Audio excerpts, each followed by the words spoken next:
ചക്കളത്താവിൽ നിന്ന് ഞങ്ങൾ അമ്പലപ്പുഴയ്ക്ക് പോകാനായിട്ട് തുടങ്ങുകയാണ്. ഇവിടുന്ന് ഒരു 9 കിലോമീറ്ററാണെന്ന് എനിക്ക് തോന്നുന്നത്. ഏതായാലും ഞങ്ങൾ എടത്വായിലെത്തി.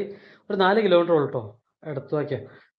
എടത്വായിൽ നിന്നുണ്ട് 9 കിലോമീറ്റർ. അപ്പം 9, 14, 13 കിലോമീറ്റർ വരും ചക്കുളത്ത് നിന്ന്. നീരേറ്റൂർ എന്നാണ് ആ സ്ഥലത്തിൻ്റെ പേര്. ഈ എടത്വായിലെ പള്ളിയുടെ പേര് സെൻറ്റ് ജോർജ് ഫൊറോന പള്ളി എന്നാണ്. പള്ളിയെക്കുറിച്ച് കുറേ ചരിത്രങ്ങൾ ഉറങ്ങുന്ന പള്ളിയാണെന്നൊക്കെ എവിടെയൊക്കെ വായിച്ചിട്ടുണ്ട്. കൃത്യമായിട്ട് അതിനെക്കുറിച്ച് എന്നാന്ന് ഞാൻ അറിയുന്നതിന് ഇതുവരെ ശ്രമിച്ചിട്ടില്ല.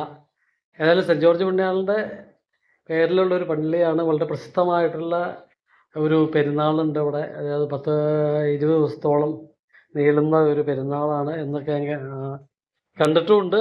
എന്നുവെച്ചാൽ ജസ്റ്റ് ഇതിൽ പെരുന്നാൾ സമയത്ത് പാസ് ചെയ്ത് പോയിട്ടുണ്ട്. 27-ാം തീയതി, ഏപ്രിൽ 27-ാം തീയതിയാണ് തുടങ്ങിയിരിക്കുന്നത്. അത് മെയ് 13-ാം തീയതി വരെ അങ്ങനെയാണ് ഇവിടെ എഴുതി വെച്ചിരിക്കുന്നത്.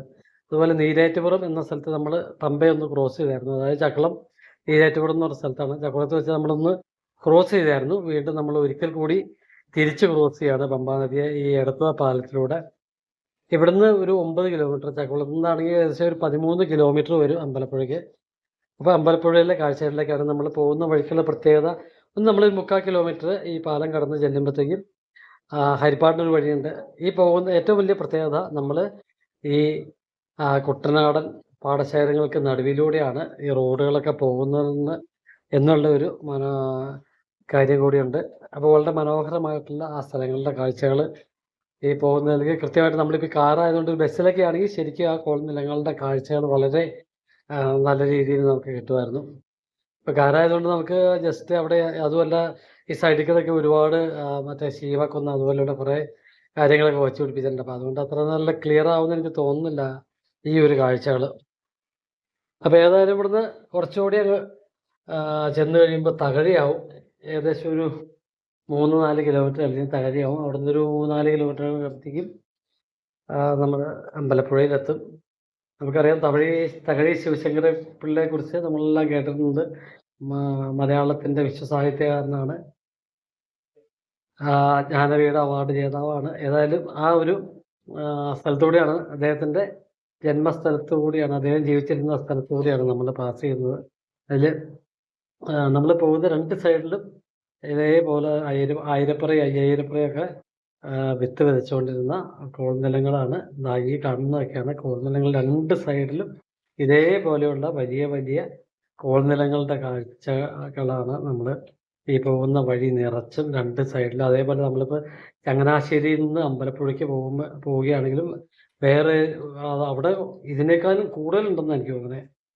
വളരെ വിപുലമായിട്ടുള്ള രീതിയിൽ ആ കുട്ടനാടൻ പാടശേഖരങ്ങളുടെ അതിമനോഹരമായിട്ടുള്ള കാഴ്ചകൾ നമുക്ക് കാണാൻ കഴിയും. ഏതായാലും നമ്മളിപ്പോൾ തകഴിയിലേക്ക് ചെന്നുകൊണ്ടിരിക്കുകയാണ്.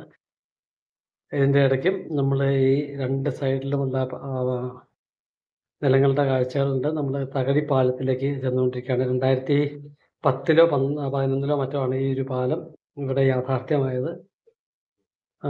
അതിനു മുമ്പ് ഒരു ജങ്കാർ ആയിരുന്നു, കടത്തായിരുന്നു ഇവിടെ ജനങ്ങൾക്ക് അപ്പുറത്തേക്ക് ഇപ്പുറത്തേക്ക് പോകാനുള്ള വഴികൾ. ഏതായാലും ഈ ഒരു പാലം വന്നതോടുകൂടി ഇതിലെ ബസ് സർവീസായി ഒരുപാട് എളുപ്പമാണ്. നമുക്കിപ്പോൾ തിരുവല്ലയിൽ നിന്നിട്ട് അമ്പലപ്പുഴയ്ക്ക് കയറി വളരെ എളുപ്പമാണ്. അമ്പലപ്പുഴ അമ്പലത്തിൻ്റെ മുമ്പിലെത്തിയിരിക്കുകയാണ്. ഇപ്പോൾ നമുക്കൊരു പാർക്കിംഗ് കണ്ടുപിടിക്കണം. വണ്ടി ഒന്ന് പാർക്ക് ചെയ്യുക, നേരെ അമ്പലത്തിലേക്ക് പോവുക. പിന്നെ ഇവിടുത്തെ ഒരു പ്രത്യേകത എന്താണെന്ന് വെച്ചിട്ടുണ്ടെങ്കിൽ എല്ലാവർക്കും അറിയാവുന്ന എനിക്ക് തോന്നുന്നു, അമ്പലപ്പുഴ പാൽപ്പായസം വളരെ പ്രസിദ്ധമായിട്ടുള്ള രസകരമായിട്ടുള്ള കഥകളുണ്ട്. ഏതായാലും ഞങ്ങൾ പാർക്കിങ്ങിലേക്ക് പോയിക്കൊണ്ടിരിക്കുകയാണ്. ആ കഥ ഞാൻ ഇടയ്ക്ക് പറയാം. അമ്പലപ്പുഴ പാൽപ്പായസം വന്നതിൻ്റെ കഥകളുണ്ട്. അതുപോലെ കുഞ്ചൻ നമ്പ്യാരിൻ്റെ കൊട്ടിക്കൊണ്ടിരുന്ന മിഴാവുണ്ട്. അങ്ങനെ ചരിത്രം ഉറങ്ങുന്ന കുറേ ഒരു അമ്പലം കൂടിയാണ്, ഒരു ക്ഷേത്രം കൂടിയാണ് ഈ അമ്പലപ്പുഴ ക്ഷേത്രം. ഏതായാലും ഞാൻ ഒരു പാർക്കിങ് കണ്ടുപിടിച്ചിട്ടുണ്ട്. ഒരു ബസ് അവിടെ നിന്ന് ഇറങ്ങിപ്പോയിട്ടുണ്ട്. അപ്പോൾ അവിടെ ഇവിടെ ഇട്ടിച്ച് മനോഹരമായിട്ടുള്ള അമ്പലപ്പുഴ അമ്പലത്തിൻ്റെ ആ ശ്രീകൃഷ്ണസ്വാമി ക്ഷേത്രത്തിൻ്റെ കാഴ്ചകളാണ്. ചെല്ലുമ്പോൾ തന്നെ അതിമനോഹരമായിട്ടുള്ള ഒരു അമ്പലക്കുളമുണ്ട്, ചിറ അമ്പലം. അതിനോട് ചേർന്ന് നല്ല അടിപൊളി ആയിട്ട് അമ്പലം വളരെ മനോഹരമായിട്ടുള്ള രീതിയിലുള്ള കാഴ്ചകളാണ് അമ്പലത്തിൻ്റെ. നമുക്ക് ഏതായാലും അങ്ങോട്ട് ചെല്ലുമ്പോൾ കൂടുതൽ കാഴ്ചകൾ കാണാം. ഇവിടുത്തെ പ്രതിഷ്ഠ എന്ന് പറയുന്നത് പാർത്ഥസാരഥി പ്രതിഷ്ഠയാണ്. ഒരു കയ്യിൽ ചമ്മട്ടിയും ഒരു കയ്യിൽ ശംഖുമായിട്ടുള്ള കൃഷ്ണൻ്റെ പ്രതിഷ്ഠയാണ് ഈ ഒരു അമ്പലത്തിലെ പ്രതിഷ്ഠ എന്ന് പറയുന്നത്. അതേപോലെ അമ്പലപ്പുഴ പാൽപ്പായസത്തിൻ്റെ കഥ എന്താണെന്ന് വെച്ചിട്ടുണ്ടെങ്കിൽ ഇവിടം ഭരിച്ചുകൊണ്ടിരുന്ന ചെമ്പകശ്ശേരി രാജാവ് ചതുരംഗം കളിക്കുന്നതിൽ വളരെ വിദഗ്ധനായിരുന്നു. അപ്പോൾ പുള്ളി ഒരു ദിവസം തൻ്റെ പ്രജകളെ വെല്ലുവിളിച്ചു, ആരെങ്കിലും എന്നെ തോൽപ്പിക്കാനുണ്ടോ എന്നും ചോദിച്ചുകൊണ്ടപ്പോഴത്തേക്കും ആരും ആ സദസ്സിലെ ആരും വന്നില്ല എന്ന് മാത്രമല്ല, കുറച്ച് ദിവസങ്ങൾക്ക് ശേഷമാണ് ഒരു സാധു മനുഷ്യൻ ഞാൻ കളിക്കാൻ തയ്യാറാണെന്ന് പറഞ്ഞു തന്നു. അപ്പോൾ ഞാൻ നേരത്തെ പറഞ്ഞിരുന്നു ആ കുഞ്ഞൻ നമ്പ്യാരുടെ മിഴാവിൻ്റെ കാര്യം. ഈ ഒരു മിഴ എവിടെയാണ് കുഞ്ഞൻ നമ്പ്യാരെ പണ്ട് അവമാനിക്കപ്പെടുകയും അതിനുശേഷം ഓട്ടംതുള്ളൽ എന്ന പുതിയ കലാരൂപമായിട്ട് വരികയൊക്കെ ചെയ്ത്, അത് വേറൊരു അവസരത്തിൽ പറയാം.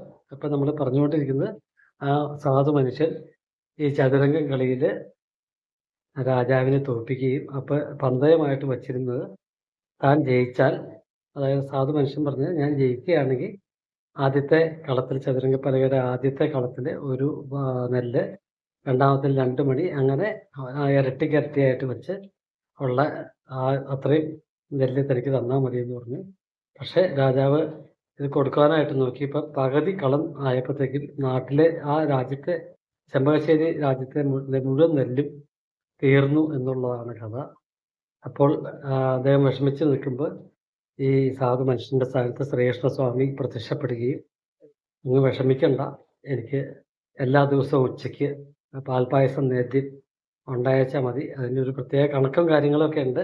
കണക്ക് കാര്യങ്ങളിപ്പോൾ എനിക്ക് കൃത്യമായിട്ട് ഞാൻ ഓർക്കുന്നില്ല. ഏകദേശം അതേപോലെ ഏകദേശം 12 മണി തൊട്ട് 1 മണി വരെയാണ് ഇവിടെ ഉച്ചപൂജ. ആ സമയത്ത് ഈ പാൽപ്പായസത്തിൻ്റെ കഴിക്കുന്നതിനായിട്ട് ഗുരുവായൂരപ്പൻ ഇവിടെ ഉണ്ടാവും എന്നുള്ളതാണ് ഒരു ഐതിഹ്യം. അങ്ങനെയുള്ള രസകരമായിട്ടുള്ള കഥകളൊക്കെ ഉണ്ട്. അപ്പോൾ ഞാൻ ഒരു പുറത്തേക്ക് ഇറങ്ങി. ഇനിയിപ്പോൾ തൽക്കാലം ഒരു വെജിറ്റേറിയൻ ഹോട്ടൽ അവിടെ ഉണ്ടെന്ന് ഞാൻ ചോദിച്ചപ്പോൾ ഒരാൾ പറഞ്ഞായിരുന്നു. അവിടെ പോയി ഊണൊക്കെ കഴിച്ച് പായസമൊക്കെ മേടിച്ച് ഞാൻ തിരിച്ച് വരുന്ന വഴി റോഡിൻ്റെ നടുക്ക് ഉള്ളൊരു കാഴ്ചയാണ്. വട്ടം നിർത്തിയിട്ട് ഒരു ടിപ്പർ ആ തോട്ടിലേക്ക് മണ്ണിറക്കുക. അത് നോക്കി നല്ല രസമായിട്ടുള്ള കാഴ്ച. അപ്പോൾ ഈ വീഡിയോയുടെ കാഴ്ചകൾ ഇവിടെ അവസാനിക്കുകയാണ്. അടുത്ത വീഡിയോ ആയിട്ട് കാണാം. Good bye.